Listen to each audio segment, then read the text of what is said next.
Kennedy arrived at the University of Michigan at 2 a.m. on October 14, 1960, all he wanted to do was get some sleep. But, being met by a large crowd of clamoring college students, the presidential candidate was prompted to speak. It was in those early morning hours that Senator Kennedy first voiced his idea for a group of volunteers that would be willing to travel abroad and serve the struggling nations of the world. It was in those early morning hours that Senator Kennedy voiced his idea for the Peace Corps. Today, I will provide you with more information about the Peace Corps. There are three noteworthy objectives that the Peace Corps pursues. The Peace Corps calls for service, the Peace Corps calls for cultural awareness, and the Peace Corps calls for diversity. To begin my explanation of this organization, I'll focus on how the Peace Corps calls for service. Now, I've had both an aunt and an uncle who have served in the Peace Corps. My aunt was a special education teacher in Ecuador, and my uncle taught science in Nepal. Clearly, education is an important field that Peace Corps volunteers work in. But the Peace Corps lists many other areas where these volunteers are needed as well. For example, Peace Corps volunteers work to provide towns with clean water and sanitary living conditions. They do healthcare work, especially HIV and AIDS awareness. They work to develop business, the economy, and technology. And they perform agricultural and environmental work too. Now, the Peace Corps has announced that there are currently about 8,000 volunteers serving, and the Obama administration says that the president wants to double this number during his time in office. The call for service, which was initially issued by JFK in the 60s, is being echoed today by our current president. President Obama realizes how important this organization is, and he wants to help it grow. Service is obviously essential to this organization, but so is cultural awareness.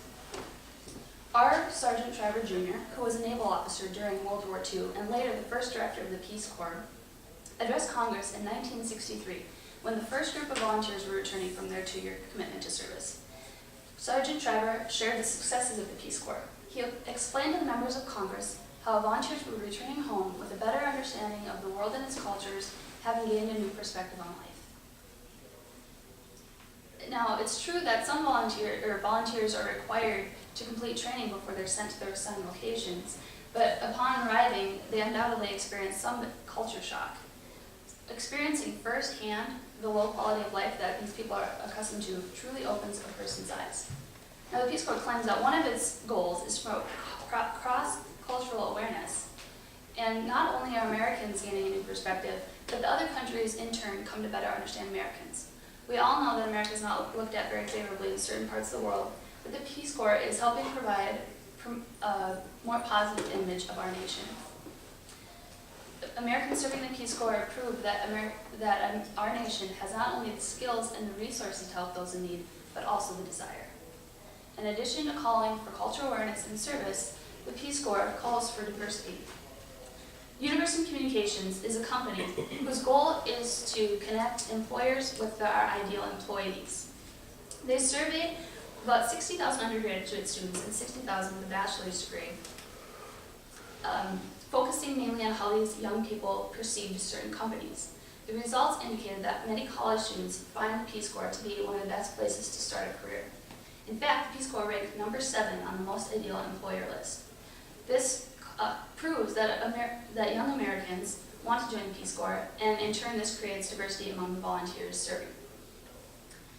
Now, they create diversity because they're not the only ones involved. Older people serve in the Peace Corps as well. The Peace Corps announced that the number of older volunteers, those ages 50 and up, has increased by about 40%. And people from all different backgrounds apply. People who are single, they can be a couple, they can be just starting a career in the middle of the career. These people all help create diversity among the Peace Corps.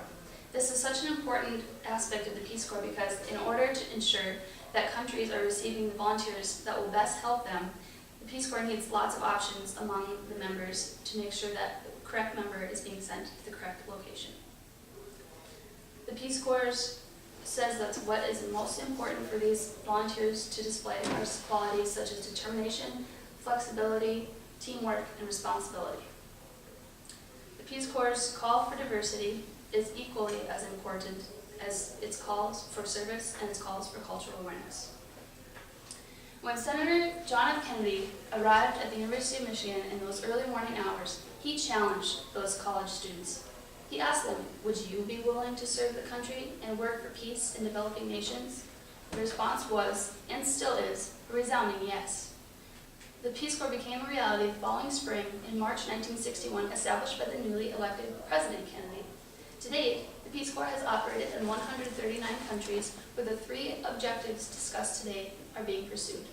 The Peace Corps' call for service, its call for cultural awareness, and its call for diversity are helping promote world peace, just as John F. Kennedy hoped they would.